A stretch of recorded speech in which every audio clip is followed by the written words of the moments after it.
बार फिर से स्वागत है आपका पैराडाइज एजुकेटर चैनल में। हम हैं वो जो देते हैं आपको कंटेंट दैट मैटर्स। आज मैं आपके लिए छोटा और जल्दी समझ आ जाने वाला टॉपिक लाया हूं, जो है एनर्जी। एनर्जी क्या है और इसकी यूनिट क्या होती है, आज हम इस वीडियो में समझेंगे। ये वीडियो उन बच्चों को बहुत अच्छे से समझ में आएगा जो है क्लास 9th में, 10th में, 11th या फिर 12th में, या फिर वो डिप्लोमा या बीटेक के स्टूडेंट हैं। तो चलिए समझते हैं क्या होती है एनर्जी। अगर एनर्जी की सबसे पहले डेफिनेशन की बात करें तो energy is defined as the ability of doing work. मतलब कार्य करने की एबिलिटी यानी क्षमता को एनर्जी कहते हैं।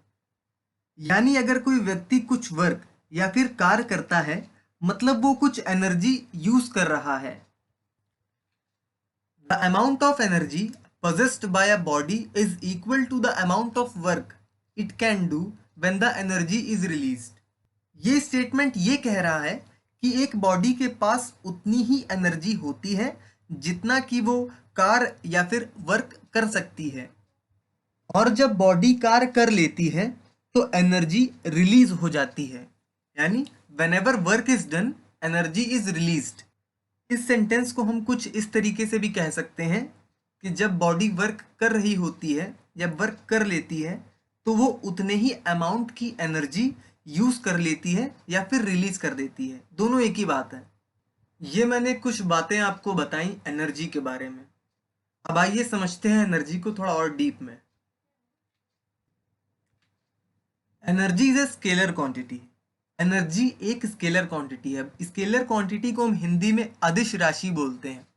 Which means that energy only has magnitude not direction. अब आप हायर क्लास, अगर आप 9th 10th में हो तो आप स्केलर क्वांटिटी शायद ना जानते हो, वो आप 11th 12th में पढ़ोगे।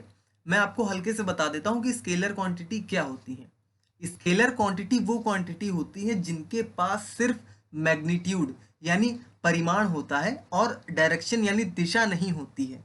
वहीं इसके अपोजिट वेक्टर क्वांटिटी होती है। वेक्टर क्वांटिटी ऐसी क्वांटिटी है जिसके पास दोनों चीजें होती हैं, मैग्नीट्यूड भी और डायरेक्शन भी। तो energy is a scalar quantity which means that energy only has magnitude not direction. Energy एक आदिश राशि है। इसका मतलब ये है कि एनर्जी के पास सिर्फ परिमाण है, दिशा नहीं है।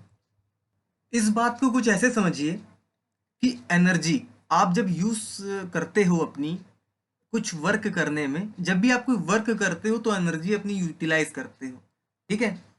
और अगर आपको कुछ इंस्ट्रूमेंट दे दिया जाए मेजर करने के लिए कि मेजर करो कि तुम खाना खाने से पहले तुम्हारे पास इतनी एनर्जी थी और खाना खाने के बाद तुम्हारे पास इतनी एनर्जी बढ़ गई, ठीक है, तो तुम मेजर कर लोगे कि हमारे पास खाना खाने से पहले इतने जूल एनर्जी थी और खाना खाने के बाद हमारे पास इतने जूल एनर्जी हो गई, ठीक है। तो तुमने एनर्जी को मेजर कर लिया। मेजर करने से तुम्हें क्या मिल गया? उसका मैग्नीट्यूड मिल गया।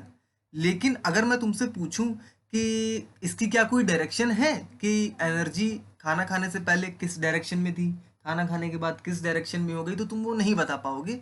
तुम क्या, कोई भी नहीं बता पाएगा, ठीक है। इसीलिए एनर्जी को स्केलर क्वांटिटी कहा जाता है। स्केलर का मतलब ही यही है जिसके पास सिर्फ मैग्नीट्यूड हो और डायरेक्शन ना हो। एनर्जी के पास मैग्नीट्यूड होता है, एक क्वांटिटी होती है जिसे आप मेजर कर सकते हो, लेकिन एनर्जी किस डायरेक्शन में यूज हो रही है, किस डायरेक्शन में रिलीज हो रही है या फिर कंज्यूम हो रही है, ये नहीं बताया जा सकता। इसीलिए ये एक स्केलर क्वांटिटी है। अगर किसी बॉडी के पास एनर्जी है तो वो क्या क्या वर्क कर सकती है, आइए देखते हैं। A body having energy can do the following things.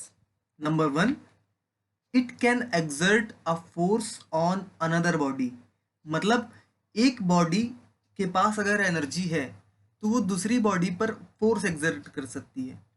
Force exert करने का मतलब एक तरीके से मान लीजिए आपने खाना खाया, आपके पास ताकत आ गई और आपने किसी को धक्का मार दिया, ठीक है, ये वैसा ही केस है।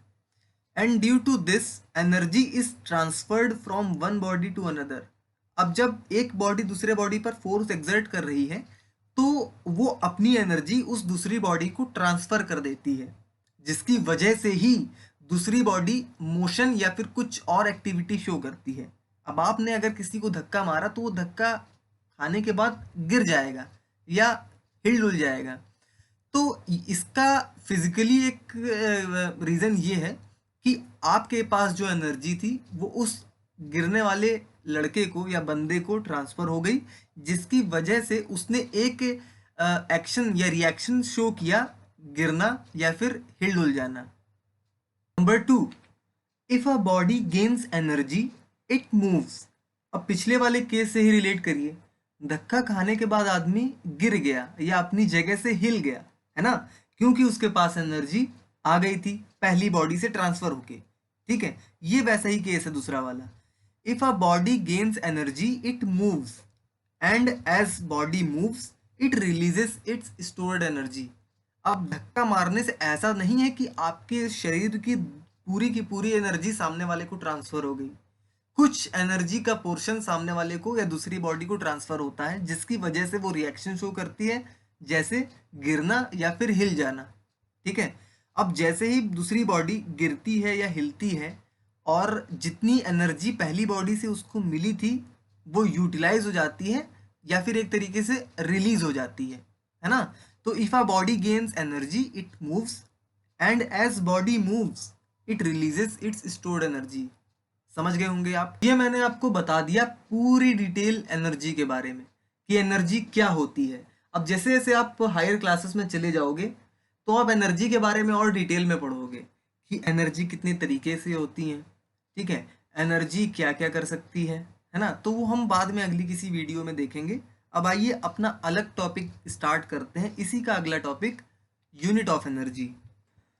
एक बात तो आप सभी को पता होगी कि किसी भी फिजिकल क्वांटिटी की हम जब यूनिट की बात करते हैं तो उस फिजिकल क्वांटिटी की एसआई यूनिट को हम लोग लेकर चलते हैं। एसआई यूनिट एक तरीके से स्टैंडर्ड यूनिट समझ लीजिए, स्टैंडर्ड एक मानक समझ लीजिए, जिसको आधार मान के ही हम या फिर जिसको बेस मान के हम आगे की कैलकुलेशंस परफॉर्म करेंगे अगर कोई न्यूमेरिकल एनर्जी से रिलेटेड या किसी और फिजिकल क्वांटिटी से रिलेटेड आ जाता है तो। ठीक है, एसआई यूनिट होती है इंटरनेशनल सिस्टम ऑफ यूनिट्स, जो पूरे वर्ल्ड में एक सिस्टम फॉलो किया जाता है जिसमें 7 फंडामेंटल यूनिट होती हैं और उन 7 फंडामेंटल यूनिट्स को मिलाकर ही और सारी यूनिट्स बनाई जाती हैं जिन्हें हम डिराइव्ड यूनिट कहते हैं। ठीक है, तो यूनिट क्या है फिर किसी दिन डिस्कस होगी और अच्छे से। तो यूनिट ऑफ एनर्जी, अब एनर्जी की यूनिट क्या है उसको हम देखेंगे। यूनिट कोई नॉर्मल यूनिट नहीं, एसआई यूनिट क्या है। ठीक है, SI unit of energy is joule. ठीक है, अब एनर्जी की एसआई यूनिट जूल होती है जिसे हम कैपिटल जे से डिनोट करते हैं। ठीक, अब हमें पता है amount of energy is equal to amount of work done.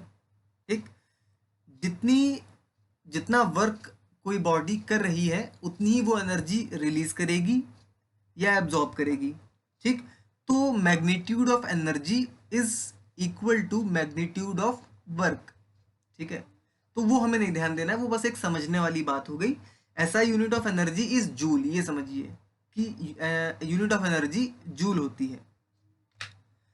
Whenever work is done equal amount of energy is consumed. अब देखिए मैंने जो अभी बात बोली वही आई कि जब भी हम कोई वर्क करते हैं तो जितना वर्क होता है उतनी एनर्जी यूटिलाइज होती है। ठीक, तो ये यूनिट ऑफ एनर्जी थी। यूनिट ऑफ एनर्जी क्या होती है। अभी आप अगर छोटी क्लास में हो तो न्यूमेरिकल तो नहीं होंगे आपकी क्लास में, लेकिन हम न्यूमेरिकल के ऊपर जल्दी सीरीज लेकर आएंगे कि एनर्जी से रिलेटेड न्यूमेरिकल कैसे सॉल्व किए जाते हैं, जो कि 11th-12th क्लास में आपको मिलते हैं। ठीक, तो ये थी हमारी आज की वीडियो। आई होप कि आपको एनर्जी से रिलेटेड सारे कॉन्सेप्ट क्लियर हो गए होंगे। अगर कोई कॉन्सेप्ट या कोई प्रॉब्लम आपके मन में हो तो आप कमेंट करके पूछ सकते हो एनर्जी से रिलेटेड। इस टॉपिक से रिलेटेड जितनी भी प्रॉब्लम हो वो इसी के नीचे कमेंट करिएगा, बाकी दूसरी वीडियो से जो रिलेटेड प्रॉब्लम है वो आप दूसरी वीडियो के नीचे कमेंट करिएगा। ठीक है, तो थैंक यू, जल्दी अगली वीडियो फिर से लेकर आऊँगा। तब तक के लिए जय हिंद, जय भारत।